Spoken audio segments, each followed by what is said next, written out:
Centro Evangelístico Peniel y Ciudad Online presentan retransmisión de la conferencia dominical con el pastor José Hernández. Hoy yo quiero conectarme con la esperanza. Diga, esperanza y acción. Yo me he preguntado tantas veces, ¿qué es lo que motiva a la gente a congregarse, a reunirse, a compartir, a orar, a leer la palabra? ¿Cuál es el incentivo? ¿Usted va a trabajar por qué? ¿Porque le gusta trabajar? ¿Están conmigo? Díganme sí o no. ¿Usted va a trabajar porque le gusta?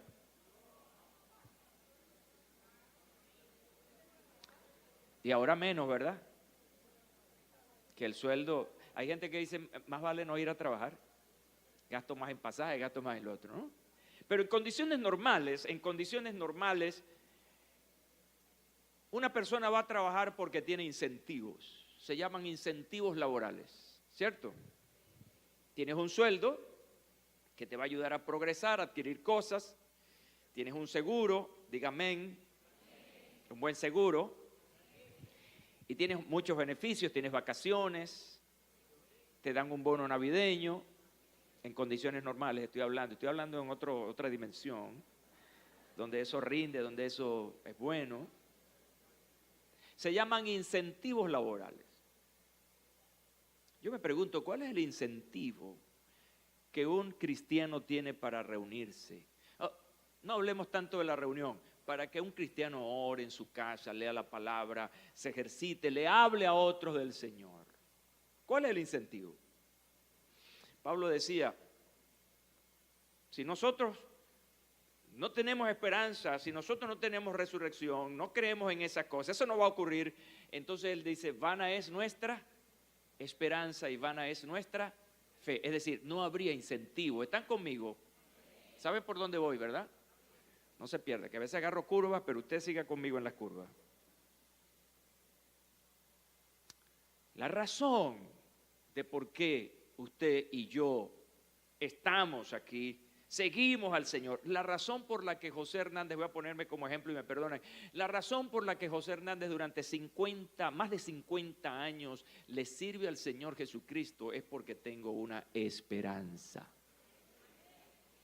Una esperanza que trasciende lo natural. Yo sé que me voy a morir algún día, pero yo tengo la esperanza de que voy a resucitar. Tengo la esperanza de que me voy a encontrar con mi Señor y voy a disfrutar de todas las promesas post tierra que el Señor ha prometido para todos aquellos que le aman. Y al hablar de Jesucristo, debemos referirnos por lo menos a 3 hechos fundamentales que están en una relación íntima con Él. Primero, su nacimiento. Jesús nació en este planeta. La segunda razón es que Jesucristo murió, pero a diferencia de otros, resucitó. Y el tercer hecho fundamental es el regreso de Jesucristo. De manera que estamos hablando de 3 importantes hechos que deben fundamentar la fe de todo cristiano. Número 1, ¿cuál es? Número 2. Y número 3, su regreso. Quiero decirles que para los primeros cristianos que no tenían una teología tan amplia como la que hoy tenemos, que a veces es demasiado, para ellos habían esos 3 hechos fundamentales. El carácter mesiánico de Jesucristo. Jesús realmente es el Mesías. Número 2, la resurrección de Jesucristo. Y número 3, el regreso de Jesucristo. En eso se basaba toda la teología de los primeros cristianos. Una teología eminentemente cristocéntrica. Todo en torno a Jesús. Él es el Hijo de Dios, Él es el Mesías, pero que no se quedó en la tumba, Él resucitó. Y el creer firmemente que el Señor volvería a la tierra. Tanto así que los primeros cristianos se saludaban con una palabra que recordaba ese acontecimiento. Y esa palabra es Maranata. Maranata, Cristo viene. ¿Cuántos creen que Cristo viene? Ahora, yo me preguntaba esta semana cómo conectar estas tres realidades que tienen que ver con Jesucristo, conmigo. ¿Cómo logro esa conexión entre Jesucristo y yo? Y entonces llegué a la conclusión que comparto con ustedes hoy. Por medio de dos de las promesas más importantes de la cristiandad. Quiero decirles que solamente en el Nuevo Testamento hay más de 2000 promesas para ti. Levante su mano y diga amén. Esas promesas son para ti, que eres hijo de Dios, que eres hija de Dios. Para ti que estás comenzando en la fe, hay más de 2000 promesas solamente en el Nuevo Testamento. Más de 2000. Pero de esas tantas promesas que encontramos allí, las dos más importantes es la resurrección de los muertos. Los muertos en Cristo resucitarán primero. Y la segunda gran promesa es la venida de Jesucristo, el retorno de Jesucristo a la tierra. Ambas están interconectadas, según lo que dice el apóstol Pablo escribiéndole a los tesalonicenses en el capítulo 4, versículos 14 al 16, quizás algo que para mí siempre ha sido conmovedor y tan fuerte esta manera como el apóstol mira esto proféticamente. Porque si creemos, diga creo, porque si creemos que Jesús murió y resucitó, fíjense, Jesús murió y resucitó, dice, así también traerá Dios con Jesús a los que durmieron en Él. Primera promesa, resurrección de los que mueren en Cristo Jesús. Y luego dice, por lo cual os decimos esto en palabra del Señor, que nosotros que vivimos, que habremos quedado hasta la venida del Señor, no precederemos a los que durmieron. No precederemos a los que durmieron. ¿Y qué dice? Porque el Señor mismo con voz de mando y con voz de arcángel y con trompeta de Dios descenderá del cielo y los muertos en Cristo resucitarán primero. Qué expresión más hermosa encontramos esta mañana en la palabra de Dios. El Señor vendrá y los muertos en Él resucitarán primero. ¿Qué vamos a hacer con estas dos grandes promesas? Cuando usted le prometen algo grande, ¿qué hace usted con eso? ¿Qué hace usted con una gran promesa? Yo por lo menos la recuerdo siempre. Siempre lo recuerdo porque eso es importante. Quiere decir entonces que hoy, siempre, como los primeros cristianos, tenemos que predicar, recordar esas promesas del Señor y animarnos en ellas y tomarlas como fundamentales, fuentes de razón para seguir fieles al Señor. Seríamos como cualquier grupo, sea político, religioso, que abundan en nuestros tiempos sin alguna razón, inventando siempre algo que nos anime, que nos estimule, porque parece que las cosas que están pierden valor y hay que buscar otras más. Las grandes promesas nunca pierden valor. Dígale eso al que está a su lado, por favor. Y yo veo que la ausencia de este mensaje escatológico y profético está ausente en los labios de muchos pastores y predicadores, y esto realmente es preocupante. A mí me llama la atención esto de la inminente venida de Cristo Jesús. Y que esa inminencia está relacionada con una urgencia que es la urgencia de la predicación, que es la urgencia de poner al tanto a la gente acerca de un acontecimiento tan importante y trascendental. Es la predicación que tiene que ver con el llamado para salvación a los que no tienen al Señor Jesús. De manera, mis hermanos y hermanas, esta mañana y todos aquellos que nos escuchan a través de la radio, esperar la venida del Señor con expectativa va junto con la acción de la evangelización. Hoy quiero hablarles de esperanza y acción. La esperanza debe generar acción. Uno no puede esperar algo y mantenerse allí momificado. No, esa esperanza aviva, anima. Y entonces, estas palabras son importantes para nosotros esta mañana. Amados, una cosa no paséis por alto, que delante del Señor un día es como 1000 años y 1000 años es como un día. Palabras del apóstol Pedro. Y dice, el Señor no tarda su promesa, como algunos la tienen por tardanza, diga tardanza. Más bien es paciente, y gloria a Dios por eso, es paciente para con nosotros, porque no quiere que nadie se pierda, sino que todos procedan al arrepentimiento.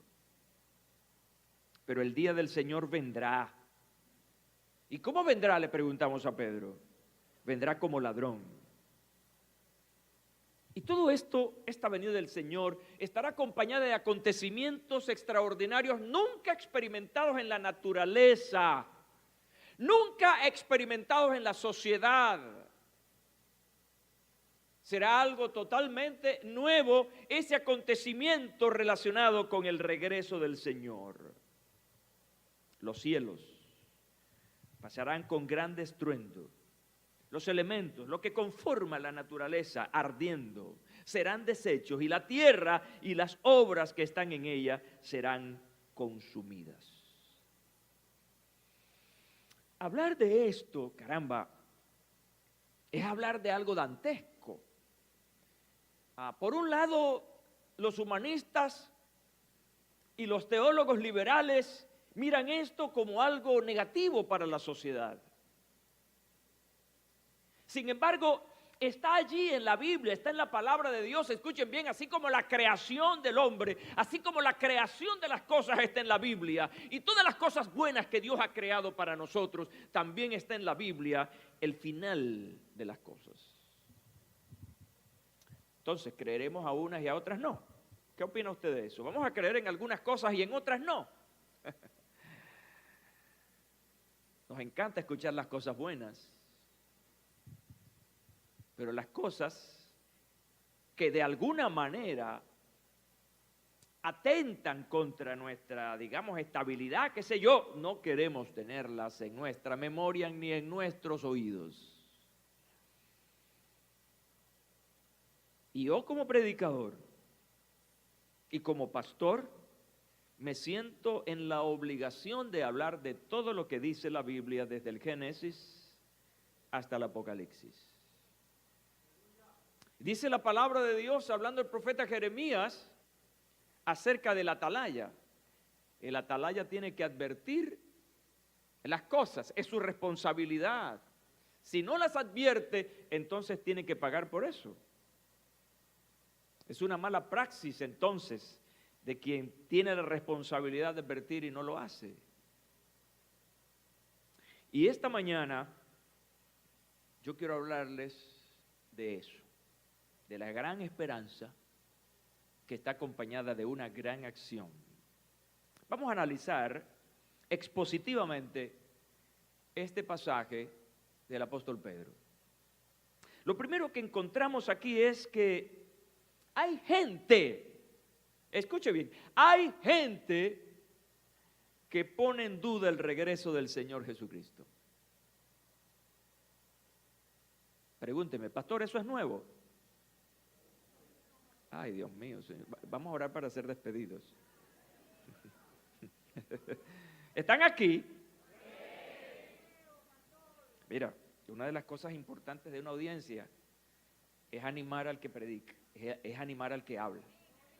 ¿Está bien, verdad? Ay, gracias a Dios. Estoy viendo los rostros, algunos tienen sueño. Ya sé lo que pasó. Ya sé. Discúlpeme, fue que no se bañaron, no había agua, no hay agua en la ciudad. Bueno, yo me bañé con un perolito, como yo no tengo mucho que bañar, como yo no tengo mucho que cubrir, me sobró agua. Pregúntenme, pastor, ¿eso es nuevo? Ahora yo les pregunto a ustedes, ¿qué es eso? ¿De qué están preguntando ustedes? ¿Qué es eso de que sí es nuevo? El apóstol Pedro está hablando acerca de los que ponen en duda el regreso del Señor Jesucristo. Qué cosa, ¿verdad? Ahora fíjense, el ser humano por naturaleza es argumentador. El ser humano por naturaleza, y voy a usar un dicho por allí, le saca punta hasta una cabilla. Le está buscando las 5 patas al gato.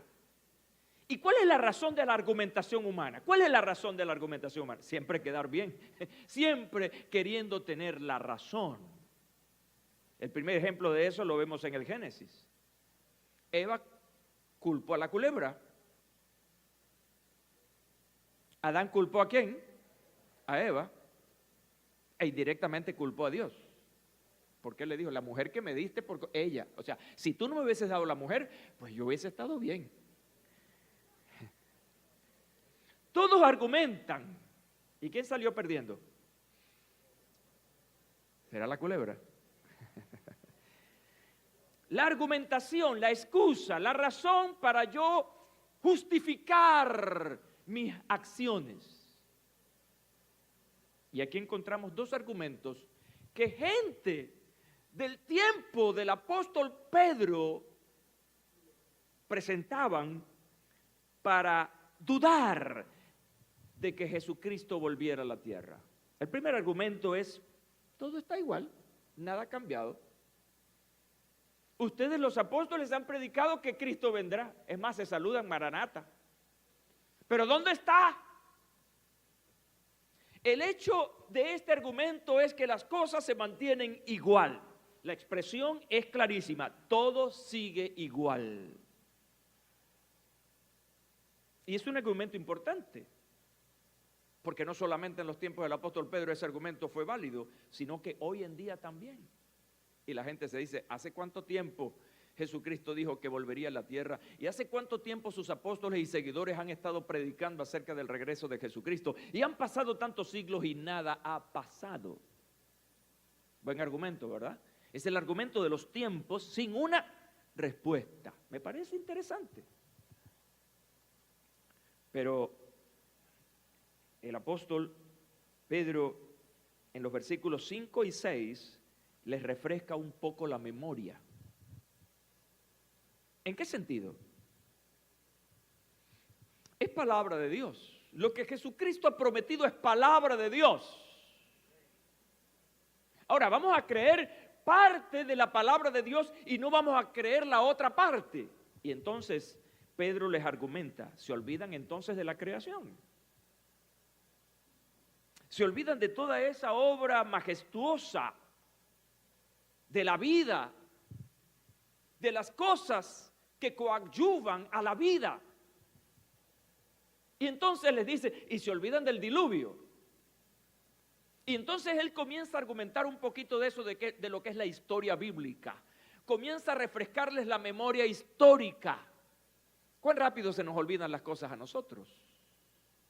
Lo que él les estaba diciendo a estos que dudaban del regreso del Señor Jesús, se les han olvidado otras cosas que Dios ha dicho y se han cumplido. Y Jesús decía, el cielo y la tierra pasarán, pero mis palabras no pasarán. El Señor está dándole al apóstol Pedro una palabra que confronte la argumentación humana. Yo quiero decirles hoy que el hombre puede tener 1000 1000 argumentos, pero un solo argumento de Dios basta para destruir todos los argumentos humanos. Por eso es maravilloso estar conectados con el Señor para que nos dé esa palabra oportuna que traiga respuesta al corazón. El segundo argumento que encuentro aquí es el argumento del tiempo, la tardanza. Las palabras de Pedro para descubrir este argumento es: como algunos la tienen por tardanza. Interesante, ¿verdad? Estamos hablando del tiempo. El sistema sigue igual. Otros entonces están hablando del tiempo. Y el argumento más poderoso, oiga, el argumento más poderoso que el apóstol Pedro esgrime aquí es el tiempo de Dios. ¿Cómo es que él dice? Un día para el Señor es como, y 1000 años es como. Ese es el argumento más poderoso. El sabio Salomón decía que todo lo que se quiere debajo de ese sol tiene su hora, tiene su tiempo. De manera que el creador del tiempo es Dios. ¿Y saben por qué Él es el creador del tiempo? Porque Él es eterno. Y quiero profundizar un poco más en esto. Hay una diferencia entre eternidad y tiempo. ¿Están conmigo esta mañana? No se vayan, por favor. Hay una diferencia entre eternidad y tiempo. El tiempo es medible, la eternidad no. ¿Están conmigo? Dígale eso al que está a su lado antes que se le olvide. Dígaselo antes que se le olvide. El tiempo es conmensurable, la eternidad no. ¿Cuánto tiempo llevamos en este planeta? Ustedes y yo. Bueno, no diga su edad para que no lo descubran. Estamos hablando de un tiempo importantísimo, pero es un tiempo que está medible. Eso no es posible en lo que a eternidad se refiere. Entonces Dios, quien es el dueño del tiempo porque es eterno, está diciendo que el hombre está viendo el tiempo según su manera de juzgarlo. Dios no juzga nuestro tiempo de la misma manera en que nosotros lo juzgamos. Como algunos la tienen por tardanza. En la mentalidad de Dios, Él no se está tardando. Él está en su tiempo justo. Ahora, ¿cuándo será? Eso no lo sabe usted ni lo sé yo. Eso lo sabe el Padre en su sola potestad. Él solo lo sabe. Y eso está marcado en su tiempo. Ahora, la diferencia, escuchen bien en este pasaje, está en que podemos separarlo en dos cosas. Los que no creen, por cuanto están viendo, ¿qué cosa? Están viendo dudas en relación a eso. Y número dos, porque consideran que el tiempo no se ha cumplido. Hay una tardanza. Frente a esto, encontramos entonces aquellos que, contrariamente a los primeros, creemos y esperan el regreso de Jesucristo. ¿Cuántos de esos están aquí esta mañana?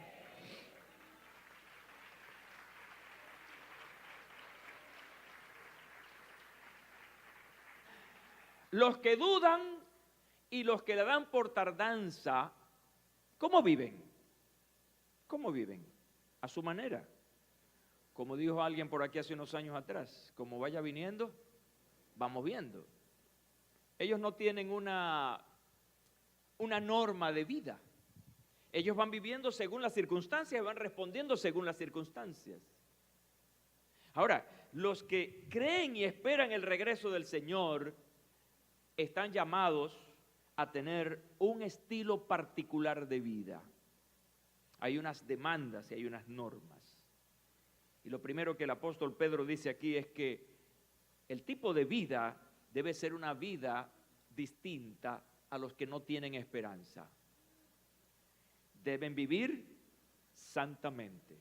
Y esta es la llamada de atención que el apóstol Pedro está haciéndole a los cristianos de su momento.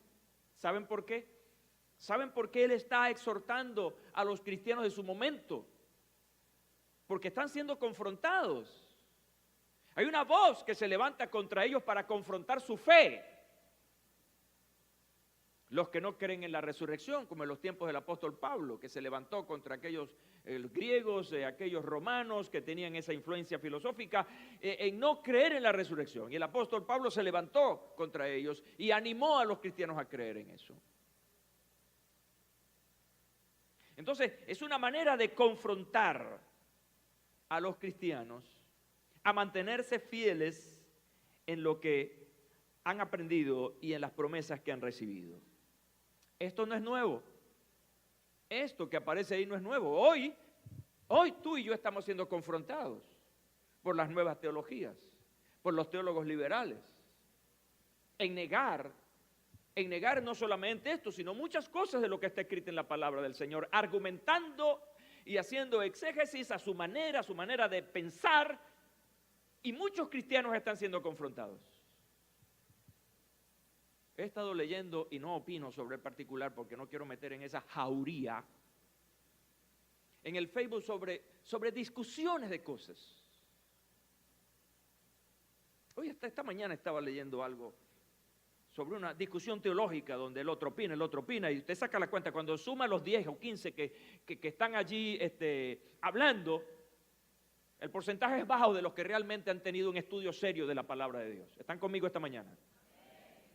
Autocrítica. Y entonces uno dice un disparate, el otro dice un disparate, usted suma todos esos disparates y llega disparate al cuadrado. No ayudan. Esos opinadores, la mayoría de ellos, no son pastores, no son gentes que han estudiado la palabra del Señor. Por eso no me meto yo ahí. No quiero ser parte de eso. Hay una confrontación. Yo voy a usar una palabra genérica. El mundo religioso hoy más que nunca es un hervidero. Siempre la religión, el estudio acerca de la religión o de Dios, siempre ha generado discusiones. De hecho, para que los cristianos de los primeros siglos pudieran haberse puesto de acuerdo, hubo la necesidad de hacer muchos concilios para llegar finalmente a un credo, a una idea que los centrara a todos, que todas esas ovejas que estaban por allí se metieran en el redil, por lo menos para tener una idea. El credo niceno. Averígüelo. Pero allí es donde tenemos que llegar a una fe sencilla. Yo no sé por qué hay tantos periquitos y tantas cosas cuando la vida de fe es una vida sencilla. Es sencillo. Cree en el Señor Jesucristo y serás salvo. ¿En qué consiste eso? Consiste en una vida de apego a lo que Cristo ha dicho. Lo que buscamos aquí es una vida moral y espiritual santa. ¿Qué es lo que realmente va a hacer la diferencia? ¿Qué hago yo con saber tanto de teología pero no vivir eso y mi vida es un desastre? ¿Qué hago con saber mucho de la Biblia y moralmente mi vida deja mucho que desear? Yo quiero pedirles que volvamos a la sencillez bíblica,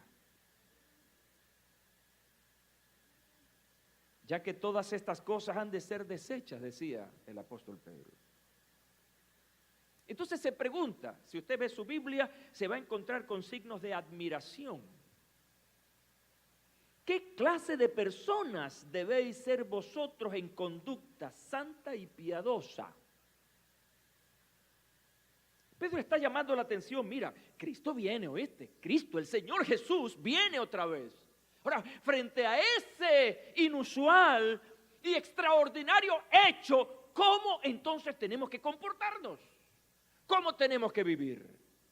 Y él se responde: ser vosotros en conducta santa y piadosa. Es decir, una actitud. La pregunta que yo me hago y quiero compartir con ustedes, ¿están conmigo, verdad? Ok, no se me han ido. La pregunta que yo me hago es, si yo sé que el Señor Jesucristo viene, ¿cómo debe ser mi vida? ¿Cómo debo vivir yo? Y no te estoy diciendo que tienes que andar así como un monje o como una monja, que no ves ni a la izquierda ni a la derecha, que vuelas. No, es una vida normal. La vida de comprar, vender, trabajar, estudiar, pero todo eso regulado por una vida santa y piadosa. Tus negocios, ¿cómo deben ser? Honestos. Tu vida matrimonial, ¿cómo debe ser? Fiel. Tu vida cívica o la vida civil, ¿cómo debe ser? Obediente a las normas. Tu vida en la iglesia, ¿cómo debe ser? Sujeto a tus autoridades espirituales. Todo eso marca una vida ordenada por lo que la Biblia, la palabra de Dios dice. Una vida en conducta santa y piadosa. ¿Por qué? Y él responde, versículo 12. Aguardando, es decir, esperando. Y apresurándoos para la venida del día de Dios. Hay una serie de acontecimientos que en vez de asustarnos, estoy hablando de acontecimientos en el mundo, que en vez de asustarnos deben avivar nuestra esperanza. Porque lo prometido se está cumpliendo. Hay gente que se asusta con todo esto. No, al contrario. Dice que cuando veamos que todas estas cosas se están cumpliendo, ¿qué debemos hacer? Debemos alabar al Señor y dar gloria a su nombre, porque el cielo y la tierra pasarán, pero sus palabras no pasarán.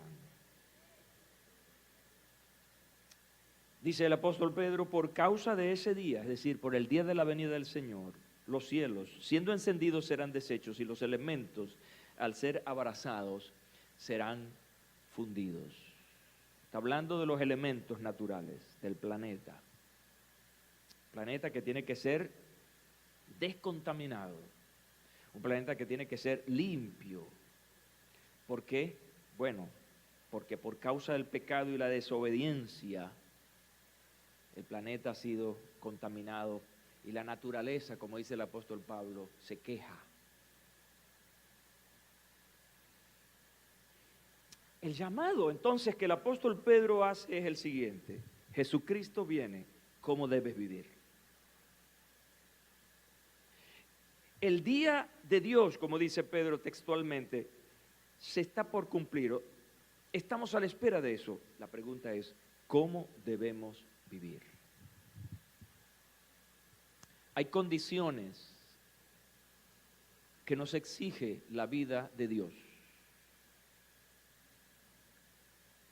Tú y yo no podemos vivir en el mar porque nuestra condición fisiológica no nos permite estar bajo el agua. Un pez no puede estar fuera del agua porque su condición fisiológica no se lo permite. La vida del cristiano debe ser una vida en Cristo, porque esa es la condición que Cristo determina para aquellos que hemos decidido vivir para Él.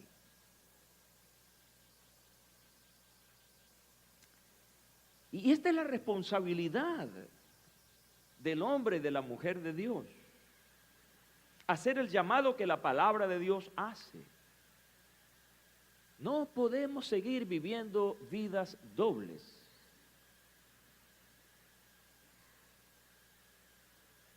Aquí no hay actores.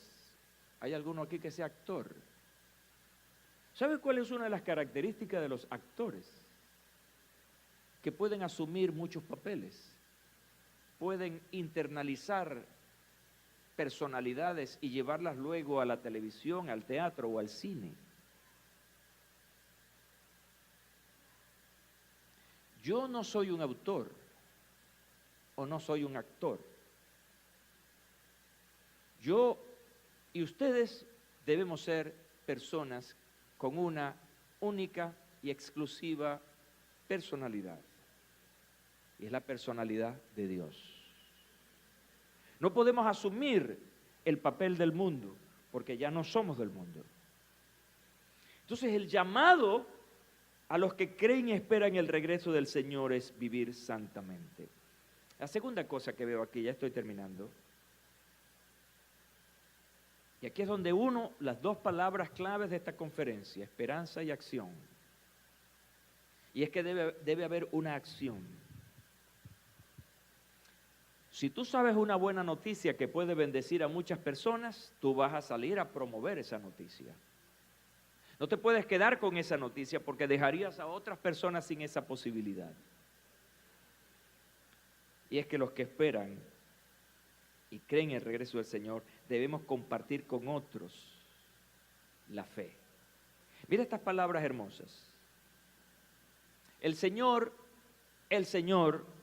no tarda su promesa, como algunos la tienen por tardanza. Entonces dice, más bien es paciente para con vosotros, y aquí hay algo maravilloso de esa voluntad de Dios, impresionante, porque no quiere que nadie se pierda, sino que todos procedan al arrepentimiento.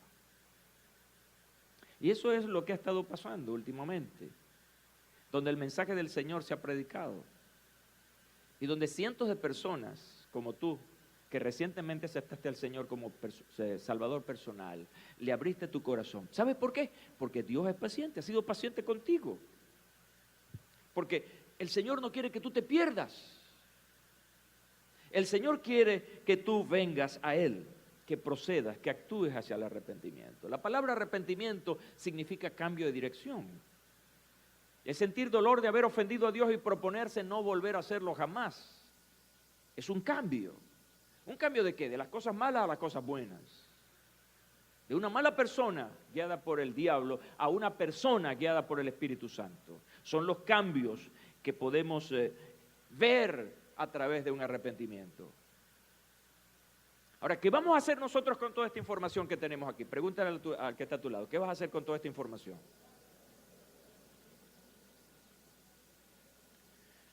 Es una información que tiene que darse. Es una información que tiene que proclamarse. Es una advertencia. Es un llamado a otros para que se preparen frente a una situación, a una circunstancia importante en el tiempo. Tú tienes esperanza, pero esa esperanza debe estar marcada por una acción. Transmite esta esperanza. Y es precisamente lo que el apóstol Pablo ahora, citando a la primera carta a los tesalonicenses, en cómo entonces tenemos que trabajar esta esperanza. Yo les recomiendo que lean el capítulo 4 de la segunda carta a Tesalonicenses. Y después que el apóstol hace todo este relato,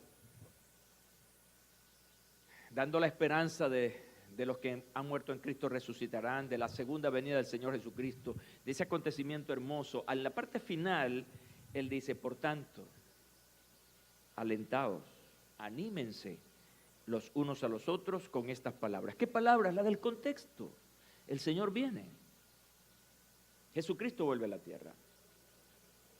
Yo estoy de acuerdo con algo, estoy de acuerdo en parte con algunos, que llaman esto de la venida del Señor como una teología escapista. Así le llaman, la teología escapista. Y estoy de acuerdo en que algunas personas no hacen más nada en la vida, sino que están esperando que Cristo venga. No estudian, no trabajan, no progresan, porque están allí esperando que Cristo venga. Que están diciéndole, Señor, ven rápido, porque esto está irresistible, esto no lo aguanta nadie. Yo estoy de acuerdo con los que plantean esto para censurar a esos cristianos que están esperando del Señor para salir de esto. Pero no estoy de acuerdo en que se utilice de manera despectiva. Porque hay dos cosas que hacer: tener esperanza anhelar el regreso del Señor. Pero mientras Él no venga, tenemos que hacer lo que nos corresponde aquí. Trabajar, estudiar, progresar, pero también hablarles a otros de Cristo. No una esperanza pasiva, no a la esperanza pasiva, sí a una esperanza de acción, a una esperanza productiva, bendito sea el nombre del Señor. Porque no se trata de ti solamente. Si tú eres un padre de familia, una madre de familia, que tienes una esperanza inactiva, tú no estás haciendo nada por tu generación. Y eso es muy grave. Estás pensando en ti, en que te quieres ir ya. Estás como esa muchacha, que es la historia de muchas personas, muchas mujeres, que trabajaban mucho en su casa, que eran muy maltratadas y estaban esperando al primer hombre que viniera por ahí para irse. Cualquier parecido con la realidad es pura coincidencia. Pero esa historia se repite y se repite. Yo la he escuchado muchas veces en la oficina. Anímense los unos a los otros con estas palabras. Hoy yo los animo. Hermano, Jesús viene pronto por su iglesia. Tenemos que estar preparados. ¿Y estar preparados es qué? Bueno, mantenernos en la fe, mantenernos ocupados en las cosas del Señor. Que en cualquier cosa que estemos haciendo en la vida, estudiando, trabajando, produciendo, en cualquier actividad, el Señor esté presente. No hagas nada si Jesús no está presente. Estás en tu negocio, el Señor está allí. Estás en la universidad, el Señor está allí. Porque lo más importante es que el Señor está en tu corazón. Y lo bueno de todo esto es que mientras vivimos y esperamos, estamos acompañados no solamente por las promesas que se cumplen aquí en la tierra, sino también estamos acompañados de las señales del Señor para nosotros y las señales que nos están diciendo, mira, eso que está pasando allá, eso que está ocurriendo aquí, eso que está ocurriendo allá, tiene que ver con lo que el Señor dijo acerca de su regreso. El Señor vendrá como ladrón en la noche, cuando menos lo esperamos, dice paradójicamente el apóstol Pedro. Pero aunque vendrá de pronto, hay señales que nos están advirtiendo. Así como cuando vemos el cielo encapotado, cuando vemos las nubes oscuras, oye, va a llover. Bueno, así está pasando. Hay cosas que están pasando en el mundo, hay cosas que están pasando en nuestra sociedad que nos están diciendo, esto no lo arregla nadie. Estaba leyendo una noticia terrible que ocurrió aquí en Valencia, que nos habla de la desnaturalización, cómo el ser humano está perdiendo su verdadera naturaleza. Los crímenes, la manera brutal, salvaje, animal con que la gente está matando. Hemos oído que le den un disparo a una persona, que le dieron un palo en la cabeza. Yo estaba leyendo una noticia que ocurrió en una comunidad de nuestra ciudad, muy cerca de aquí, voy a decir el nombre, Las Palmitas, aquí, hacia el suroeste de la ciudad. A una mujer le dan tiros, le dan golpes, le dan con armas blancas, la degollan, la cuelgan de un poste, el cuerpo separado de la cabeza. Eso es horrible. Eso pasó aquí en esta ciudad y ha estado pasando, cómo descuartizan a los cadáveres. ¿Quién puede arreglar esto? Y eso no solamente pasa en esta sociedad venezolana, en otros lugares pasan cosas más terribles. Sociedades tan organizadas y de primer mundo como los Estados Unidos. Un muchacho agarra un arma y mata a 20 estudiantes y eso se repite y se repite y se repite en varias ciudades de los Estados Unidos. Un país de primer mundo. ¿Y qué hacemos con nuestros políticos? De todas partes del mundo. Quieren dinero y más dinero. La bendita o maldita, no sé qué nombre ponerle, corrupción. Presidentes presos, presidentes acusados de tomarse el dinero nuestro, diga, de mi dinero. Odio la corrupción administrativa, la odio. ¿Quién arregla esto? Pero la Biblia dice que los hombres de los últimos tiempos perderían todo afecto natural. Y eso nos dice que alguien tiene que arreglar esto. Y ningún ser humano, ningún sistema político lo podrá arreglar. Solamente el reino de Dios y su justicia. Por eso busquemos el reino de Dios y su justicia. Bendito sea su nombre para siempre. Póngase de pie, por favor. Gloria al nombre de Jesús. Qué lindo saber que estamos esperando al Rey de Reyes y Señor de Señores. Será distinto, muy distinto a cuando Jesús entró a la ciudad de Jerusalén y aquel pueblo le aclamaba. Muy distinto, porque será el tiempo final, único. Estamos esperando al Maestro y debemos vivir santamente toda nuestra vida. Mira, tu vida sexual, oiga, qué tremendo. El descuido acerca de la vida sexual de muchos jóvenes, incluso hombres y mujeres casados, han descuidado el gran compromiso, la gran responsabilidad, lo que se juraron en el altar de ser fieles. Eso está pasando allá, está pasando también en las iglesias, donde el divorcio ha crecido. Las relaciones entre las personas, el amarse los unos a los otros. Cuando el Hijo del Hombre venga, ¿hallará fe en la tierra? Decía el Señor Jesús. Bloquea las malas acciones y la manera de bloquearlo es a través de la palabra de Dios. Levanta tu mano conmigo. Señor Jesús, hoy he predicado tu palabra conforme la has puesto en mi corazón. He cumplido. He sido fiel por años y años y años de hablar a tu iglesia, aquí y más allá de aquí. He orado siempre para que el corazón esté dispuesto.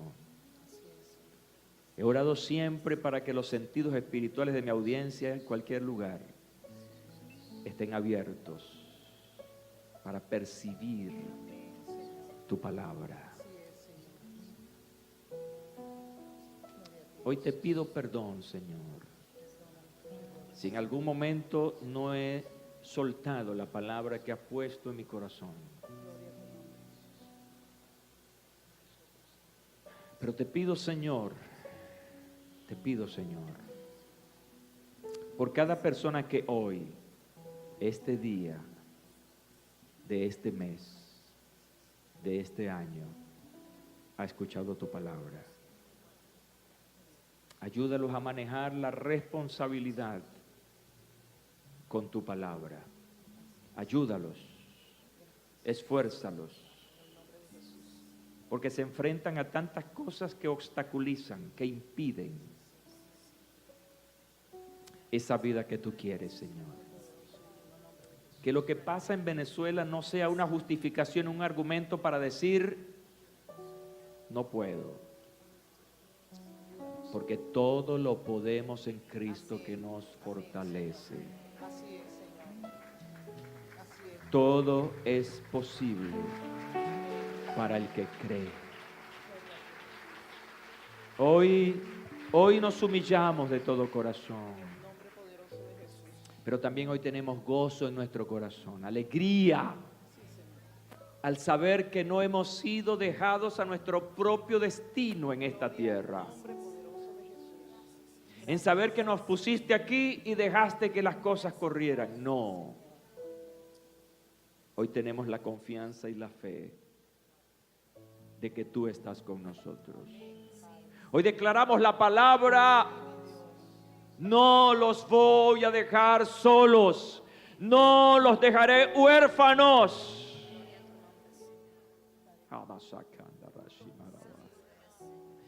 Mi hermano, mi hermana, mi hermano nuevo convertido que apenas comienzas en la fe, no estás solo, no estás sola. El Señor está contigo. Su vara y su cayado te infundirán aliento. Adereza mesa delante de ti en presencia de mis angustiadores. En el nombre de Jesús, en la autoridad de Jesús, hoy declaramos un ambiente saturado por su presencia, porque el que está aquí es mayor que el que está en el mundo. Toda fuerza se somete a la autoridad del Hijo de Dios. Toda lengua le confesará, toda rodilla se doblará ante el Rey de Reyes y Señor de Señores.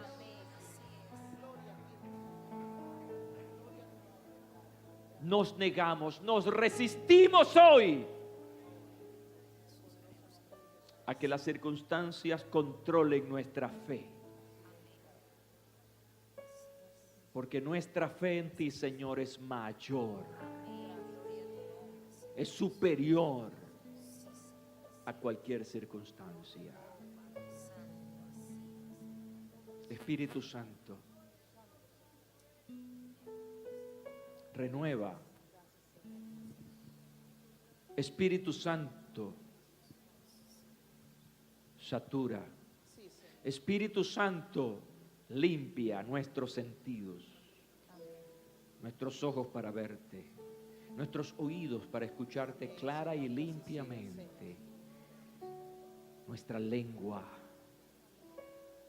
para testificar, para proclamarte,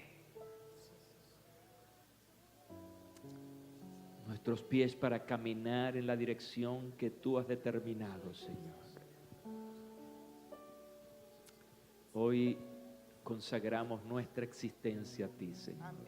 Sea que vivamos, sea que muramos, somos de ti, Señor. Absolutamente. Todo nuestro ser te pertenece, Señor. No hay lugar para el pecado. No hay puertas abiertas en nuestra alma. Hemos cerrado todas nuestras puertas al pecado. Y hoy pedimos que toda emoción es sanada ahora. No hay emoción adversa que controle tu vida. Todo odio, toda amargura, toda falta de perdón, mientras se mantengan, hay puertas abiertas. Sana ahora, Señor, el corazón herido. Sana ahora, Señor, esa alma adolorida. Trae paz. Hoy declaramos que tu paz es una paz distinta a la que el mundo da. Tu paz es verdadera y permanente. Oh, gloria al nombre de Jesús. Centro Evangelístico Peniel y Ciudad Online presentó retransmisión de la conferencia dominical con el pastor José Hernández.